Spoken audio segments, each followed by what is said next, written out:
රොඩියා කියා නම් පටමැඳගත් හොර කපුවන්ට හොරකුරුන් වහන්සේලාට හසු වෙන්න එපා. පරම්පරා ගණනක සිට පැවත එන රොඩි කුලේ ඵල සම්පන්න යන්ත්‍රමන්ත්‍ර ගුරුකම් අද්දුටුවයි සත්‍යයි ජයනියතයි ස්ත්‍රී පුරුෂ වශී ගුරුකම් අයුතු සම්බන්ධතා නැවැත්වීම හැරගිය අය ගෙන්වීම විනබන්ධන කැපීම ව්‍යාපාර දියුණුව ග්‍රහ අපල දුරු කිරීම සතුරන් මෙල්ල කිරීම පවුලේ සමගිය ඇති කිරීම දරුපල අහිමි අයට විශේෂ යන්ත්‍ර මුදල් අය කිරීමක් නොමැත සියලුම කටයුතු රහසිගතයි විදේශගත අයට ශ්‍රමික විසඳුම් ලබා දෙනු ඇත අමතන්න අති ප්‍රබල විද්‍යා ආචාර්ය රංගදේව ගුරුතුමා 07 167 84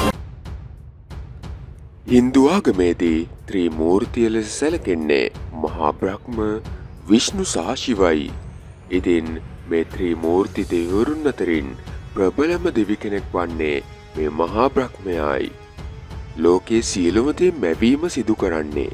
ඉතින් අද අපේ ආශිර්වාද YouTube නාලිකාවෙන් ඔබට ලබා දෙන්නේ මේ මහා බ්‍රහ්මයා උදෙසාම ගායනා කරනු ලබන අතිශයම බලගතු සර්වාකර්ෂණ වශී මන්ත්‍රයක්. මේ වශී මන්ත්‍රය භාවිතයෙන් ඔබේ සියලුම ආදර ගැටලු එක ක්ෂණයකින් පවා නැති කර ගැනීමට පුළුවන්. දේව ගණයට අනුවද මහා බ්‍රහ්මයා දෙවි කෙනෙක් වෙනවා. බ්‍රහ්මයන්ගේ රජු විදියට මහා බ්‍රහ්මයන්ව හඳුන්වන්නට පුළුවන්. මේ මහා බ්‍රහ්ම කියන නාමය ලෝකයේ සියලුම දේ නිර්මාණය කළ බව සියලුම මිනිසුන් පවා නිර්මාණය කරපු දෙවියන් ලෙසට පැරැන්නන් පිළිගත්තා. ඍග්වේදය, සාමවේදය, අථර්වණ වේදය යන සියලුම වේද ග්‍රන්ථ ලොවට ප්‍රකාශ කළේ මහා ಭಾರತೀಯ ආර්ය ජනයාගේ එකම දෙවියා බවට පත් වූ මේ මහා බ්‍රහ්මයායි. මුලදී තමාව උපන් පරමාත්ම බ්‍රහ්මන් බවට පත්වීමෙන් අනතුරුව සියලු ලෝකේ නිර්මාණය කළේ ඔහුය. ඔහු විසින් මෙසේ මවන ලද ලෝකය පසු කලෙක විනාශයට පත් වූ විට ඒ සියල්ල යලි බ්‍රහ්මන් බවට පත් වුණා.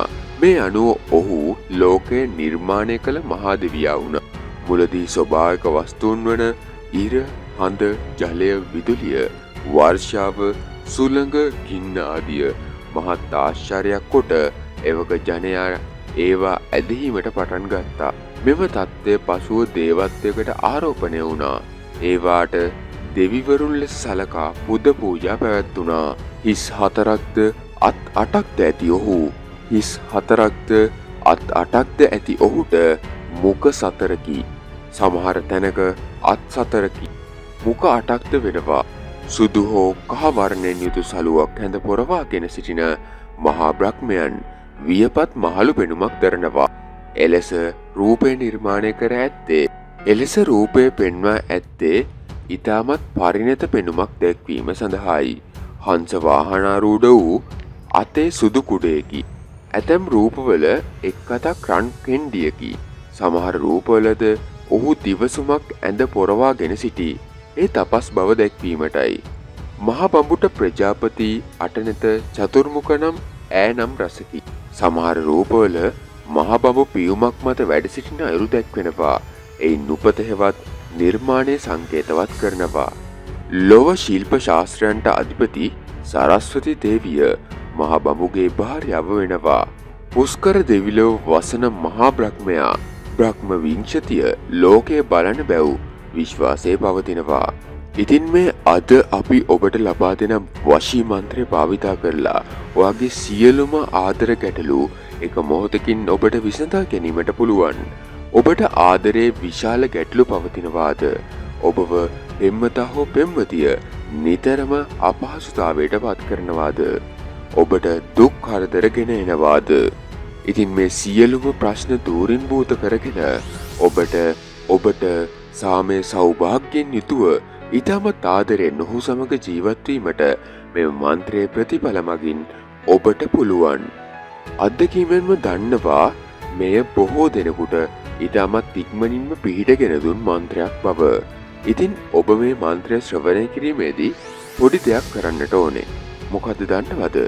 ඔබ මේ මන්ත්‍රය ශ්‍රවණය කිරීමට කලින් හොඳින් පිරිසුදු වෙලා ඉන්න.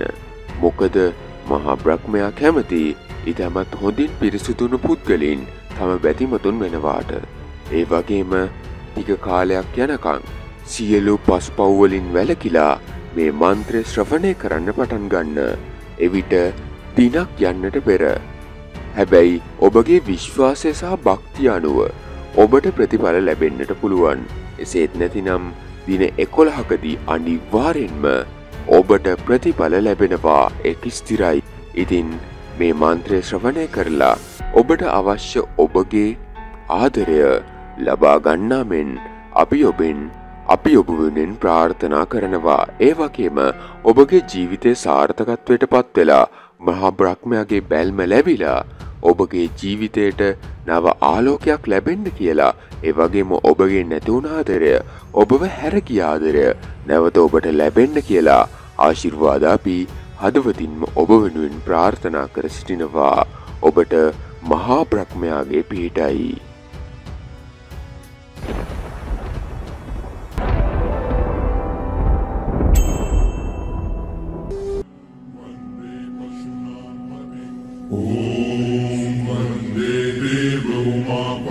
सुरगुरुं वन्दे जगत्कारणं वन्दे पन्नगभूषणं मृगधरं वन्दे पशूनां पतिं वन्दे सूर्यशशाङ्कपतिं वन्दे सूर्यशशाङ्कं वन्दे पशूनां पतिं ॐ वन्दे देवउमापतिं सुरगुरुं वन्दे जगत्कारणं वन्दे पन्नगभूषणं मृगधरं वन्दे पशूनां पतिं वन्दे सूर्यशशाङ्कपतिं वन्दे सूर्यशशाङ्कं वन्दे पशूनां पतिं ॐ वन्दे देवउमापतिं सुरगुरुं वन्दे जगत्कारणं वन्दे पन्नगभूषणं मृगधरं वन्दे पशूनां पतिं वन्दे सूर्यशशाङ्कपतिं वन्दे सूर्यशशाङ्कं वन्दे पशूनां पतिं ॐ वन्दे देवउमापतिं सुरगुरुं वन्दे जगत्कारणं वन्दे पन्नगभूषणं मृगधरं वन्दे पशूनां पतिं वन्दे सूर्यशशाङ्कपतिं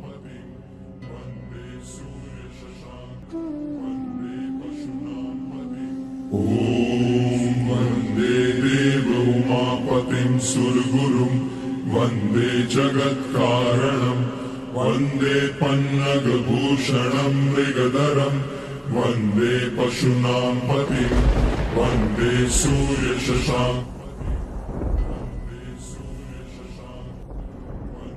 पशूनां पतिं ॐ वन्दे देवउमापतिं सुरगुरुं वन्दे जगत्कारणं वन्दे पन्नगभूषणं मृगधरं वन्दे पशूनां पतिं वन्दे सूर्यशशाङ्कपतिं वन्दे सूर्यशशाङ्कं ॐ वन्दे देवउमापतिं सुरगुरुं वन्दे जगत्कारणं वन्दे पन्नगभूषणं मृगधरं वन्दे पशूनां पतिं वन्दे सूर्यशशाङ्कपतिं वन्दे सूर्यशशाङ्कं वन्दे पशूनां पतिं ॐ वन्दे देवउमापतिं सुरगुरुं वन्दे जगत्कारणं वन्दे पन्नगभूषणं मृगधरं वन्दे पशूनां पतिं वन्दे सूर्यशशाङ्कपतिं वन्दे सूर्यशशाङ्कं वन्दे पशूनां पतिं ॐ वन्दे देवउमापतिं सुरगुरुं वन्दे जगत्कारणं वन्दे पन्नगभूषणं मृगधरं वन्दे पशूनां पतिं वन्दे सूर्यशशाङ्कपतिं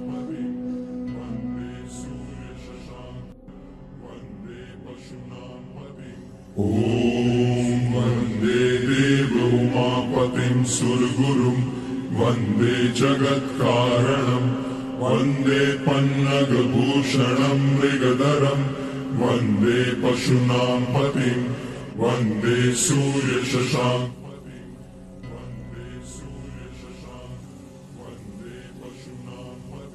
ॐ वन्दे देवोमापतिं सुरगुरुं वन्दे जगत्कारणं वन्दे पन्नगभूषणं मृगधरं वन्दे पशूनां पतिं वन्दे सूर्यशशाङ्कं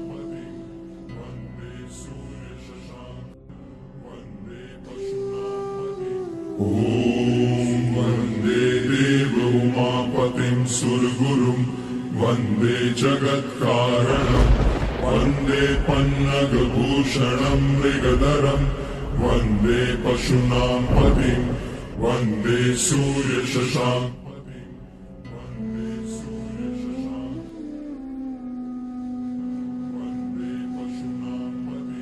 ॐ वन्दे देवोमापतिं सुरगुरुं वन्दे जगत्कारणं वन्दे पन्नगभूषणं मृगधरं वन्दे पशूनां पतिं वन्दे सूर्यशशाङ्कं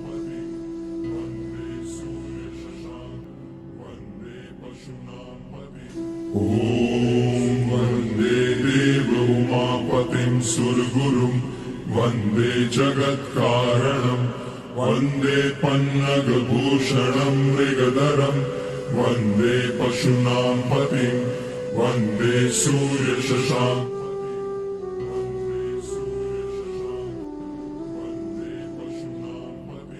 ॐ वन्दे देवोमापतिं सुरगुरुं वन्दे जगत्कारणं वन्दे पन्नगभूषणं मृगधरं वन्दे पशूनां पतिं वन्दे सूर्यशशाङ्कं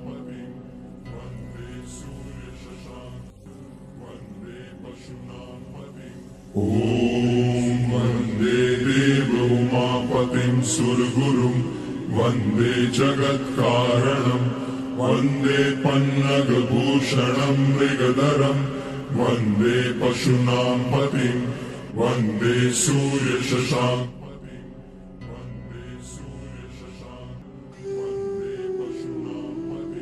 ॐ वन्दे देवोमापतिं सुरगुरुं वन्दे जगत्कारणं वन्दे पन्नगभूषणं मृगधरं वन्दे पशूनां पतिं वन्दे सूर्यशशाङ्कं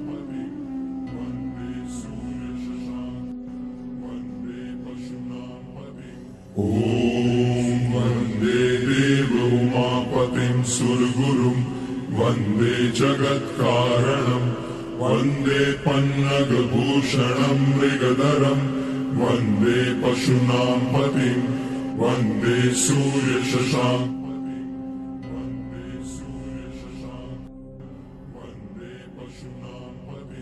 ॐ वन्दे देवोमापतिं सुरगुरुं वन्दे जगत्कारणं वन्दे पन्नगभूषणं मृगधरं वन्दे पशूनां पतिं वन्दे सूर्यशशाङ्कं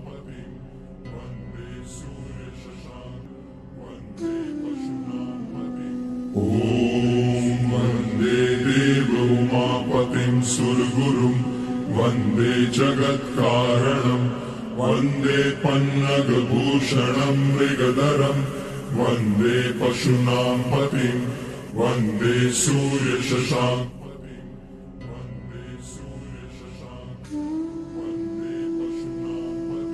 ॐ वन्दे देवोमापतिं सुरगुरुं वन्दे जगत्कारणं वन्दे पन्नगभूषणं मृगधरं वन्दे पशूनां पतिं वन्दे सूर्यशशाङ्कं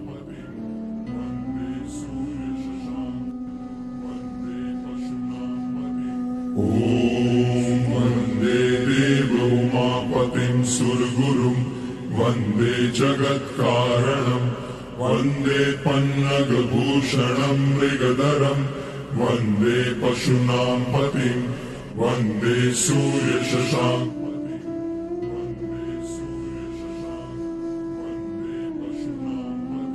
ॐ वन्दे देवोमापतिं सुरगुरुं वन्दे जगत्कारणं वन्दे पन्नगभूषणं मृगधरं वन्दे पशूनां पतिं वन्दे सूर्यशशाङ्कं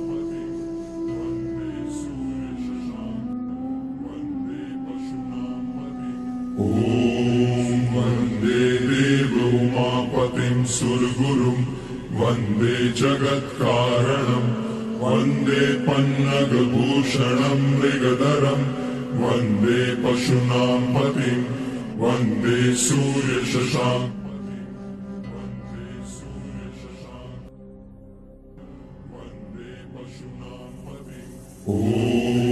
वन्दे देवोमापतिं सुरगुरुं वन्दे जगत्कारणं वन्दे पन्नगभूषणं मृगधरं वन्दे पशूनां पतिं वन्दे सूर्यशशाङ्कं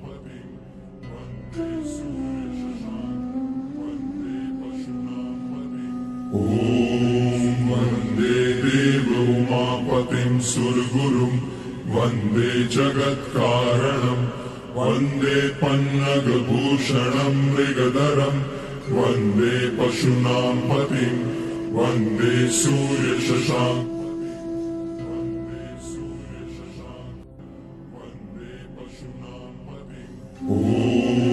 वन्दे देवोमापतिं सुरगुरुं वन्दे जगत्कारणं वन्दे पन्नगभूषणं मृगधरं वन्दे पशूनां पतिं वन्दे सूर्यशशाङ्कं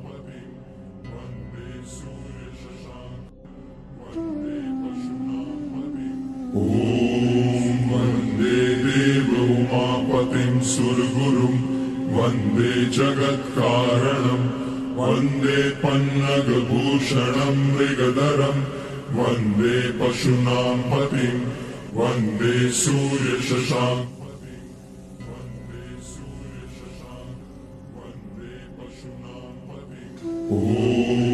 वन्दे देवोमापतिं सुरगुरुं वन्दे जगत्कारणं वन्दे पन्नगभूषणं मृगधरं वन्दे पशूनां पतिं वन्दे सूर्यशशाङ्कं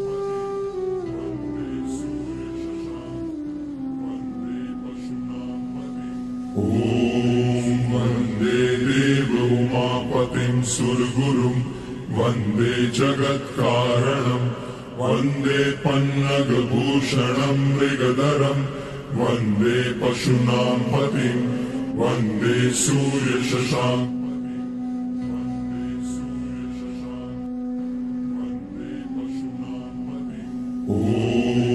वन्दे देवोमापतिं सुरगुरुं वन्दे जगत्कारणं वन्दे पन्नगभूषणं मृगधरं वन्दे पशूनां पतिं वन्दे सूर्यशशाङ्कं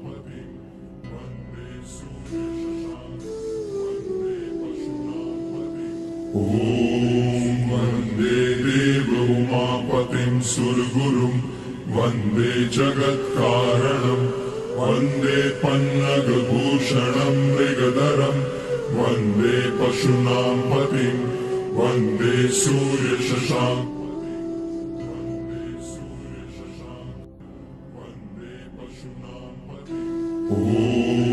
वन्दे देवोमापतिं सुरगुरुं वन्दे जगत्कारणं वन्दे पन्नगभूषणं मृगधरं वन्दे पशूनां पतिं वन्दे सूर्यशशाङ्कं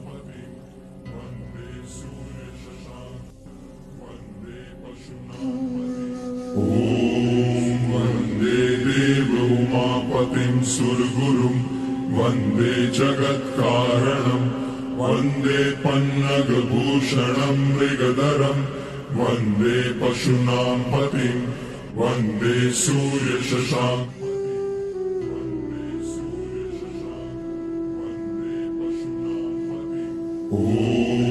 वन्दे देवोमापतिं सुरगुरुं वन्दे जगत्कारणं वन्दे पन्नगभूषणं मृगधरं वन्दे पशूनां पतिं वन्दे सूर्यशशाङ्कं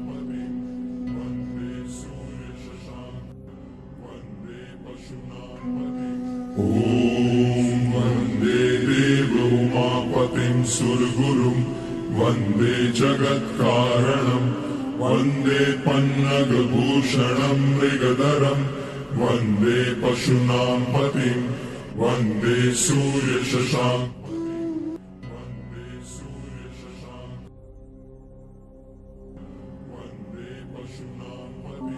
ॐ वन्दे देव उमापतिं सुरगुरुं वन्दे जगत्कारणं वन्दे पन्नगभूषणं मृगधरं वन्दे पशूनां पतिं वन्दे सूर्यशशाङ्कं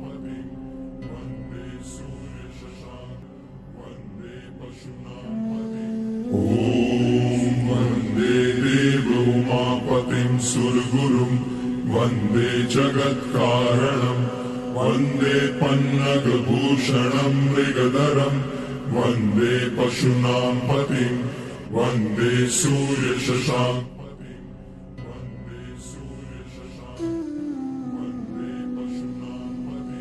ॐ वन्दे देव उमापतिं सुरगुरुं वन्दे जगत्कारणं वन्दे पन्नगभूषणं मृगधरं वन्दे पशूनां पतिं वन्दे सूर्यशशाङ्कं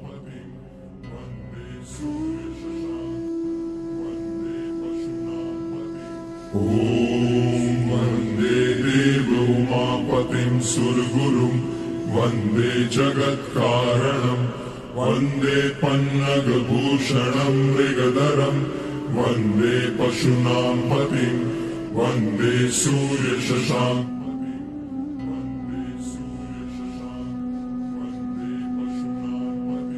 ॐ वन्दे देव उमापतिं सुरगुरुं वन्दे जगत्कारणं वन्दे पन्नगभूषणं मृगधरं वन्दे पशूनां पतिं वन्दे सूर्यशशाङ्कं